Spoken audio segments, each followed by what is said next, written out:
बिना मन के टिकाव के किसी को सुख नहीं मिलता। यदि मन विक्षिप्त या चंचल होकर इधर उधर भागता दौड़ता रहे तो ऐसी अवस्था में किसी को भी अपनी अंतरात्मा में सुख शांति का अनुभव नहीं होता। अतः मन का टिकाव सुख शांति प्राप्त करने के लिए बहुत आवश्यक है। अब जो बाहर के प्राणी और पदार्थों के संबंध से होने वाला मन का टिकाव है, वो भी सदा किसी के लिए बना नहीं रहता और इससे अंत में दुख, रोग व शोक ही हाथ लगते हैं। ये ठीक है कि थोड़ी देर मन को उनमें टिका रहने से सुख प्राप्त होता है, परंतु वास्तविक सुख तो वो है जो इन बाहर के प्राणी और पदार्थों से हटकर मन के अपने आप में टिक जाने से हो। जो सुख केवल अपने आप में प्राप्त होगा वह कभी भी बिछुड़ेगा नहीं, क्योंकि अपना आपा तो कहीं जाता नहीं। जब अपना आपा अपने साथ बना हुआ है तो फिर उसका सुख कैसे कहीं जाएगा। परंतु जो सुख दूसरों के संबंध से मिलेगा वह संसार में कभी भी एक जैसा रहने वाला नहीं है, क्योंकि संसार परिवर्तनशील है। और जो सुख कभी मिला है वह एक दिन वैसा न रहकर उल्टा अनुभव में आएगा, अर्थात सुख के स्थान पर दुख के रूप में परिवर्तित हुआ दृष्टिगोचर होगा। मन को बाहर जाने की कोई शर्त ही न रहे और अंदर अविद्या, निद्रा इत्यादि से मुक्त उसका ज्ञान अपने आप में जागता हुआ टिका रहे। मंत्र, योग या जप इत्यादि करने से भी थोड़ी देर तक अपनी आत्मा में मन का टिकाव होता है। इसी तरह मन को टिकाने के लिए और भी कई सहारे हैं, परंतु ये जप इत्यादि भी तभी तक काम करेंगे जब तक कोई शंका, भय या तृष्णा इत्यादि नहीं खड़ी हुई। जब शंका, भय आदि खड़े हो गए तो उस समय जप भी असमर्थ हो जाएगा तथा और भी जितने मन के टिकाने के साधन हैं वे सब झूठे साबित हो जाएंगे। सबसे श्रेष्ठ मुख्य उपाय वही है कि जिससे अपने आप में बिना उपाधि के, बिना निमित्त के, बिना किसी बाहर की शर्त के टिकाव मिले। इसी को शास्त्रों में मुक्ति शब्द से कहा गया है। अब जिन जिन बंधनों से बंधा होने के कारण ये जीव मुक्ति को प्राप्त नहीं कर रहा है, आज उन्हीं सब की चर्चा की जा रही है। इन बंधनों के नाम शास्त्रकारों ने खूब अनुभव करके लिख दिए हैं, ताकि उन्हीं के नामों द्वारा मनुष्य अकेले में जाग करके अपने अंदर भी उनका अनुभव कर सके और उनको पहचान कर तथा उन्हीं को दुख की जड़ रूप से अनुभव करके उनसे मुक्ति प्राप्त करने के लिए यत्न कर सके। क्योंकि खाली आदत वाला मन तो चुपचाप बैठने पर निद्रा, आलस्य व सुस्ती की ओर ही जाएगा। इसीलिए कुछ शब्दों का तो अंदर से उच्चारण होना चाहिए, जिनके सहारे मन को ध्यान में जगाया जा सके या विचार जगाया जा सके। यदि ज्ञान के ये शब्द नहीं जागे तो जैसा कि जप योग वाले कहते हैं, भगवान के नाम का जप ही कर लो।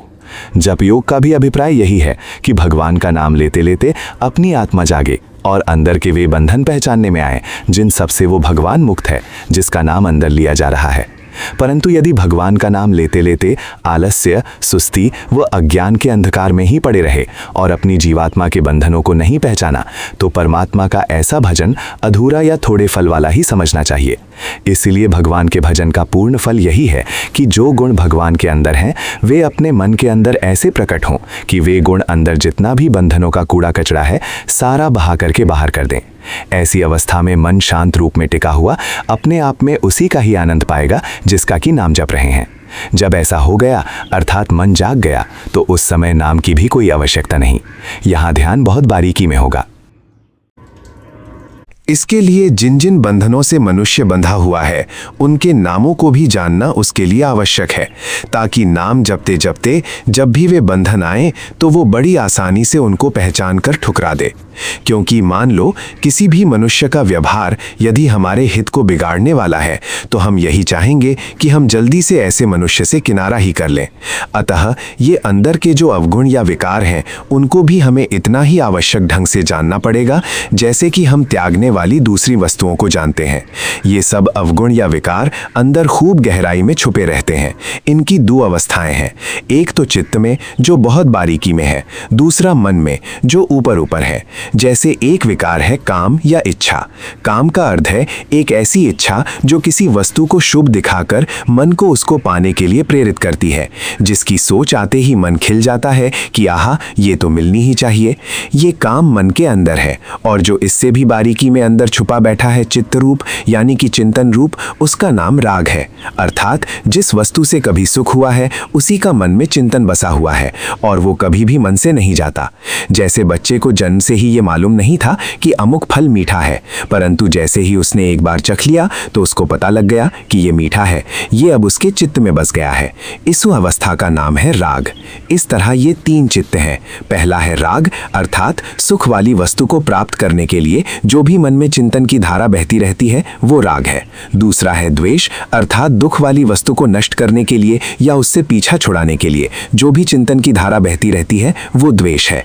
तीसरा है मोह, अर्थात जब कोई वस्तु नहीं मिली या नहीं मिल सकती या कोई दुख नहीं हट सका तो उसी के लिए पश्चाताप, शोक, सोच व चिंता, अर्थात ऐसी चिंता जिसमें बाहर की भी कोई खबर ना रहे, उसमें पड़े पड़े दुखी होते रहना, वो मोह है।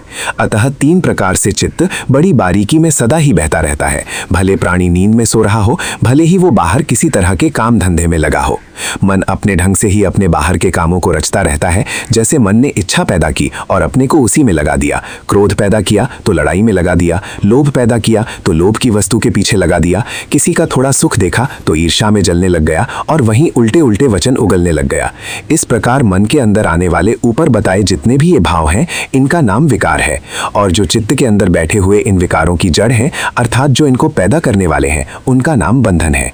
इन बंधनों को भी पैदा करने वाली अत्यंत बारीकी में बैठी हुई एक और शक्ति है जिसका नाम है अविद्या, जिसके कारण मनुष्य समझ से बाहर कुछ जानते हुए बाहर ही बना रहना चाहता है और मन ऐसा समझता है कि यदि संसार की इस चहल पहल से बिछुड़ जाएंगे फिर तो अज्ञान में अंधकार आ जाएगा। इसलिए बाहर किसी न किसी वस्तु का कुछ न कुछ पता अवश्य लगते रहना चाहिए कि हाँ भाई कुछ न कुछ है। यदि ऐसी अवस्था हो कि कुछ पता नहीं लग रहा तो मन शिकायत करता है कि हम तो रहे ही नहीं, हर समय इस जीवन को जानने की लपक है, जरा बाहर से मुख मोड़ा नहीं कि अविद्या कुछ न कुछ जानने के लिए तंग करती है। ये इतना बारीकी का बंधन है कि जिस समय भी आप ध्यान में जाएंगे ये आपको वहीं मिलेगा। तो ये 4 हुए, अविद्या, मोह, राग व द्वेष। अब इसी अविद्या के कारण से तथा राग चित्त, द्वेष चित्त व मोह चित्त के कारण से दृष्टि बाहर भागती है, क्योंकि ज्ञान चाहिए कि बाहर सुख की वस्तु कहाँ कहाँ है, और ज्ञान जन्म से बच्चे ने बाहर से ही प्राप्त करना सीखा है। बस इस सुख की वस्तु की खोज में जितनी दृष्टियां बाहर जाती हैं और जो इंद्रियों को सब प्रकार से बहिर्मुख बनाता है वह मन ही है कि दृष्टि निकालो और उसके बीच में विचार करो कि हमारे स्वार्थ की वस्तु कहाँ कहाँ उपस्थित है। इस प्रकार यह सारा दृष्टि बंधन है। इसके पश्चात फिर एक और दूसरा बंधन है जिसका नाम है संशय। जहाँ तक ये प्राणी बाहर स्वार्थ के कारण बंधा हुआ है वहाँ तक मन से संशय और भय हरता ही नहीं। हर समय दृष्टि बाहर ही खुली रहती है और बाहर की वस्तुओं को ही पहचानती रहती है कि वो क्या है, वो कौन है, कहीं ऐसा तो नहीं वो मेरे को हानि पहुंचाने वाला हो, या ऐसा तो नहीं मेरा किसी प्रकार से अहित हो जाए। पहचानने के लिए हर समय मन बाहर इतनी दृष्टि खुली रखता है कि वो एक क्षण के लिए कहीं अंदर आना नहीं चाहता, कारण कि उसको ऐसा प्रतीत होता है कि बाहर जानने से मैं बना हुआ हूँ और यदि बाहर की वस्तुओं का ये ज्ञान ही मिट गया तो समझो मैं ही मिट गया। अब इस बाहर के ज्ञान के रास्ते जो मैं मिलती है वो मान का बंधन है। इसको उदाहरण के तौर पर इस प्रकार समझा जा सकता है, किसी ने आपको आदर मान दिया और आपने भी उसको अपना पिता, मित्र या भाई इत्यादि कुछ माना। अब उसके मान देने से आपको सुख का अनुभव हुआ और ऐसी सुख को अवस्था में आपको एक उत्तम मीठी मैं मिली और आप सोचने लगे कि वहाँ गए हमें बड़ा आनंद आया, उसने हमारा बड़ा स्वागत किया। अब आपको ये जो आनंद आया या जो आपको अपनी मैं का अनुभव हुआ ये दूसरे व्यक्ति विशेष का एक समय का व्यवहार ही था और ये भी आवश्यक नहीं कि हर स्थान व समय पर आपका ऐसा ही स्वागत हो। अब एक स्थान पर जो आपको मैं मिली है उस मैं का आपको ऐसा राग हो गया है कि जब तक संसार में मैं बना रहूं ऐसी मेरी मैं मुझे सदा मिलती ही रहे। यदि ये मैं आपको नहीं मिलती तो आप छटपटाते हो। इसी का नाम है मान बंधन। जैसा कि उदाहरण में बताया गया है कि आप में किसी दूसरे ने न जाने किस स्वार्थ के कारण से आदर मान देकर मैं उत्पन्न कर दी है जो कि सदा बनी नहीं रहनी, परंतु ये मैं पाने वाला उसको सदा बनाए रखना चाहता है। इसी मैं का नाम मान है। अब इन बंधनों व विकारों को समझने के लिए केवल अक्षर को सुनने या पढ़ने से काम नहीं चलेगा। इसके लिए मनुष्य थोड़ा एकांत में बैठे और इन शब्दों को इस तरह जगाए कि इनका अपने अंदर ज्ञान हो जाए। यदि उसे कहीं आदर मान नहीं मिला तो उसके न मिलने के कारण मन जो अंदर रो रहा हो उसका उसको पूरा पता लगे कि देखो, जिन्होंने आदर मान नहीं दिया उन्हीं की दृष्टि बन रही है, क्रोध भी आ रहा है। इस प्रकार बोल बोल कर समझ कर मनुष्य अपने अंदर विवेक जगाए।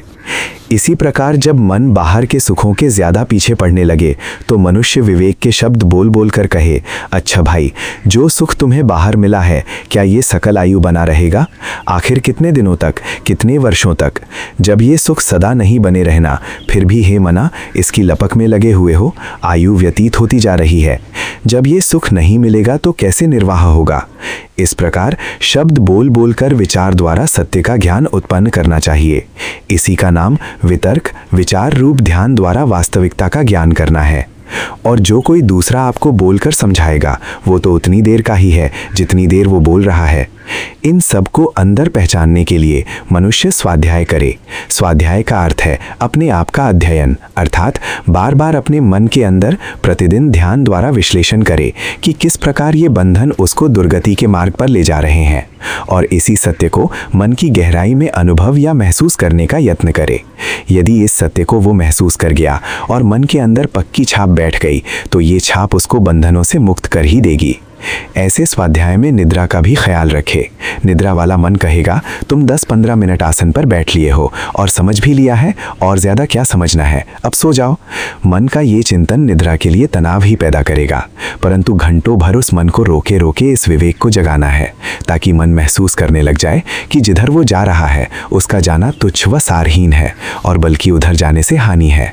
राग द्वेष आदि की सोचों में पड़े उल्टे उल्टे मार्गों पर चलकर बुराई ही मिलनी है, तो बताओ फिर इसके लिए क्यों यत्न किया जाए? इस तरह करके ज्ञान यदि आराम से मन के अंदर टिक गया तो यही ज्ञान योग समझा जाएगा, जो कि मुक्ति का साधन बनेगा। परंतु ज्ञान योग के लिए आवश्यकता है ध्यान योग की। ध्यान का अर्थ है एक ही दिशा में मन द्वारा खूब सोच विचार करना, अर्थात बाहर की व्यवस्थाओं से मन को हटाकर अंदर ही चिंतन में लगाना।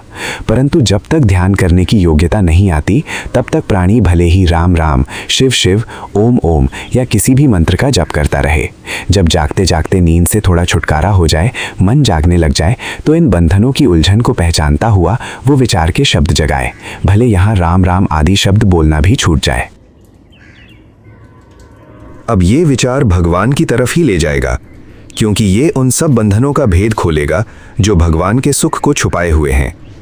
जब तक भगवान का ज्ञान सुख रूप व आनंद रूप नहीं जागा, तब तक मन का आकर्षण बाहर ही बना रहेगा। कारण कि ध्यान योग से ये ज्ञान तो कर लिया कि बंधनों का परिणाम दुखदाई है, परंतु अविद्या अंदर मन नहीं लगने देगी। ऐसी अवस्था में मनुष्य नींद को भी टालता हुआ, दुख सहन करता हुआ बैठा ही रहे तथा मन में यही विचार करे कि मन संस्कारों वश जिन जिन वस्तुओं को जानने के लिए व्याकुल हो रहा है, वहां दुख के सिवाय कुछ भी नहीं रखा है, इसलिए उनके बारे में सोचने की कोशिश भी नहीं करनी है। बस पहले पहल तो ये अविद्या तंग करेगी, संस्कार जगाकर उन्हीं पुराने सुखों की दृष्टियां बनाकर उन्हीं का ध्यान करवाएगी।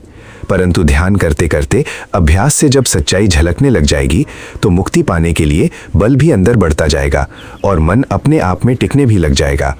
फिर यही पता लगेगा कि ये तो सारा ज्ञान ही बह रहा है, भले ही वो राग रूप है, भले ही वो द्वेष रूप है, भले ही वो काम रूप है, भले ही वो क्रोध रूप है। सारा अनंत रूप वो ज्ञान ही है और कुछ है ही नहीं, क्योंकि उस अविद्या की जान आपने निकाल दी जो आपको बाहर ही उलझाकर सत्यानाश की ओर ले जाना चाहती थी।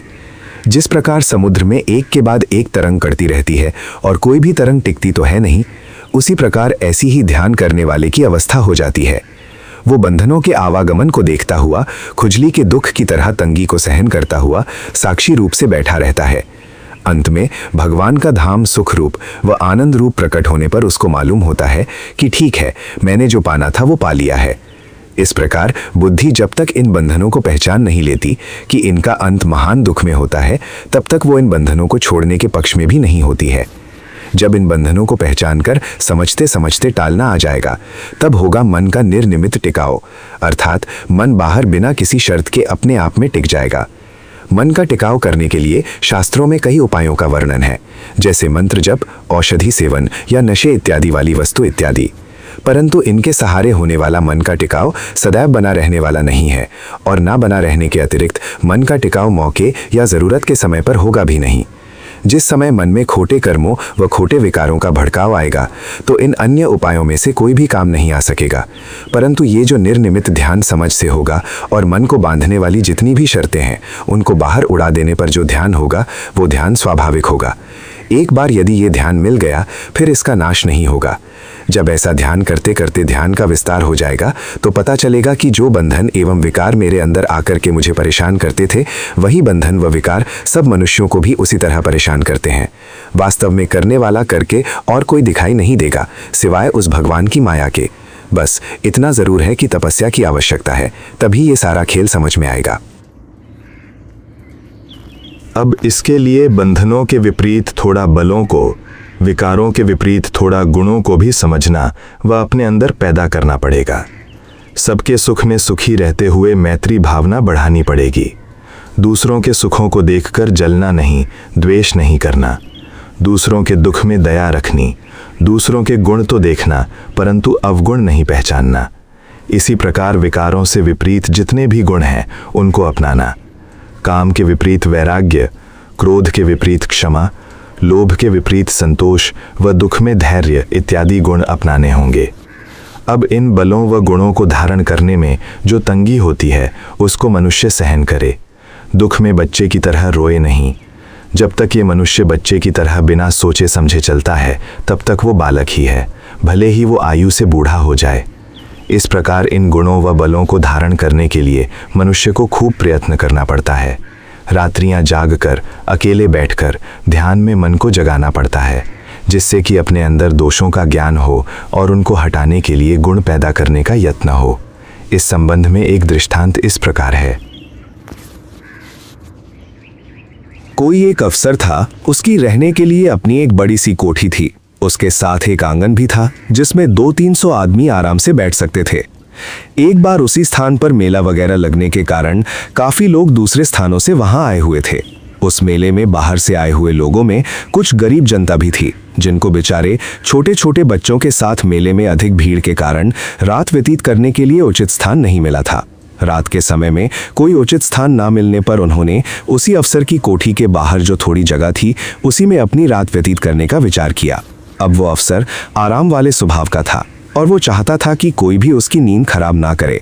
परंतु उन लोगों के वहां ठहरने के कारण उस अफसर के कानों में कुछ हल्ला गुल्ला जैसी आवाजें सुनने लगी, जिससे उस अफसर की नींद खराब होने लगी। बस जब उसको पता लगा कि कुछ लोग उसकी कोठी के बाहर ठहरे हुए हैं तो इस शंका से कि रात को वे यहाँ पर गंदगी फैलाएंगे, उस अफसर ने बाहर आकर के उन लोगों को वो स्थान छोड़ने के लिए कहा। डर के कारण बेचारे वे लोग अपने छोटे छोटे बच्चों इत्यादि के साथ उस समय तो चले गए, परंतु रात व्यतीत करने के लिए और कोई उचित स्थान ना मिलने पर फिर वहीं पर वापस आ गए।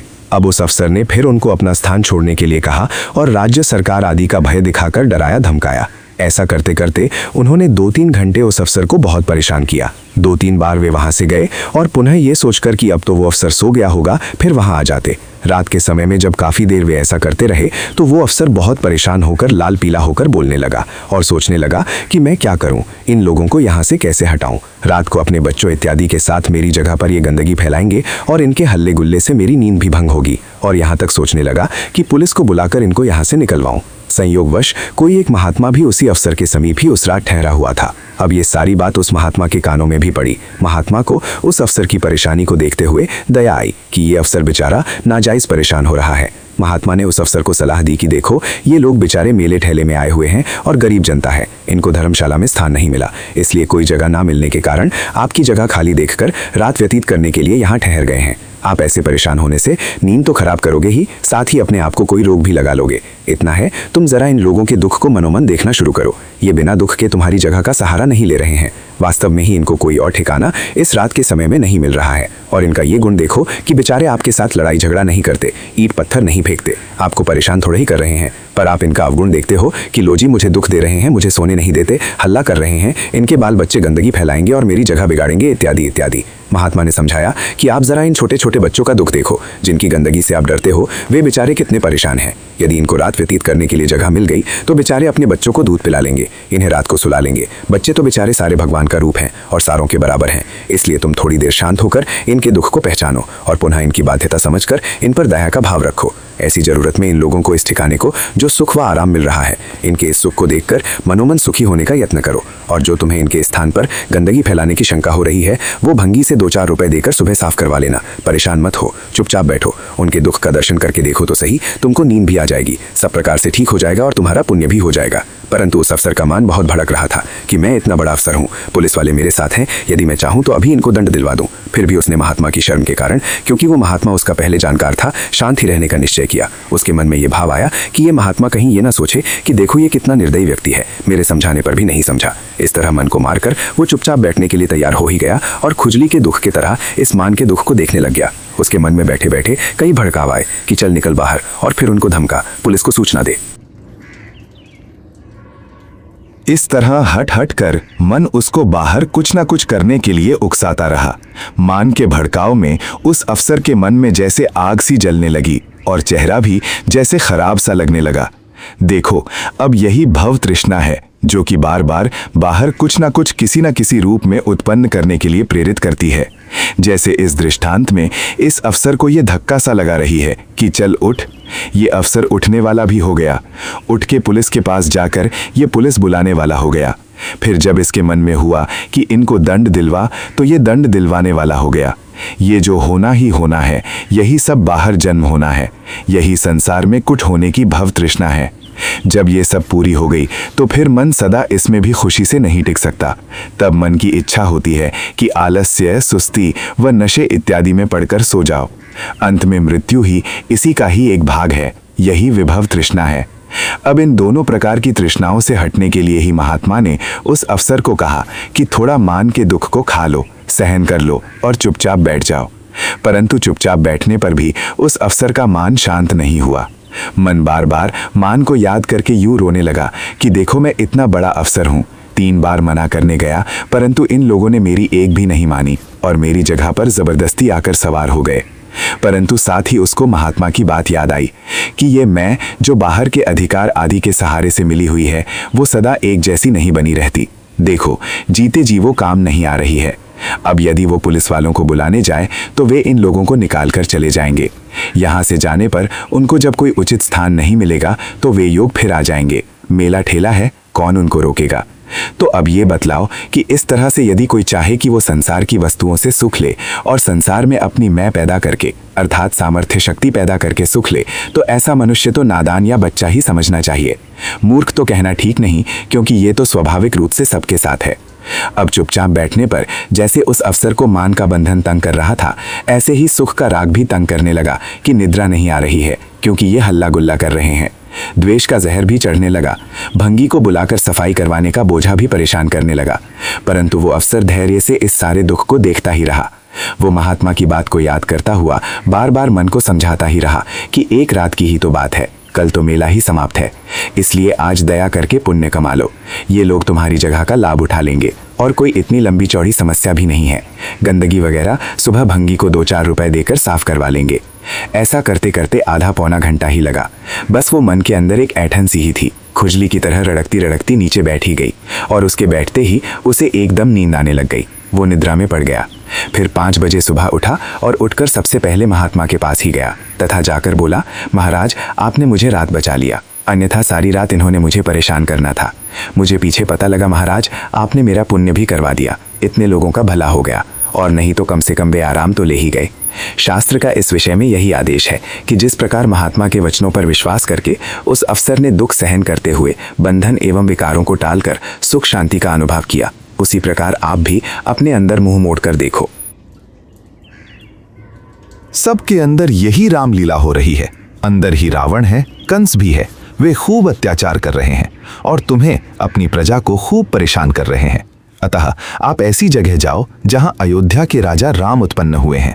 अयोध्या से अभिप्राय उस जगह से है जहां युद्ध की योग्यता ही नहीं रहती। जैसे कि ऊपर कहे हुए दृष्टांत में अफसर के अंदर युद्ध की योग्यता ही नहीं रही। बस ऐंठन काम होते होते धीरे धीरे उसका मन नीचे बैठ गया। इस तरह हर एक बंधन का मन इसी तरह ही बैठेगा और अंत में भगवान शंकर का राज होगा, जहां सुधा अर्थात देवताओं का अमृत बरसेगा। यही भगवान विष्णु का वैकुंठ धाम हो जाएगा। यदि एक बार दृष्टि में पड़ गया तो सदा के लिए ऐसा हो जाएगा कि पाने की वस्तु तो अंदर ही है। परंतु इसके लिए बंधनों को थोड़ा पहचानना, थोड़ा त्याग करना, वैराग्य उत्पन्न करना होगा। अर्थात सुख के कारण मन जो बाहर जा रहा है, थोड़ा उस सुख से मन को उसी तरह हटाना जैसे कि दिए गए दृष्टांत में उस अफसर ने किया। यही आपने दिनों दिन के जीवन में पहचानते हुए करना है, अन्यथा ये विकारों की अग्नि मनुष्य को एक क्षण के लिए भी शांति का अनुभव नहीं करने देती और अंत में मनुष्य इन्हीं की उलझन में फंसा हुआ कई रोगों का शिकार होकर मृत्यु को प्राप्त होता है। संसार में रहते हुए भी हमें यही देखना है कि सुख के साधनों का एकत्रीकरण बचपन वाले मन के लिए ही ठीक था।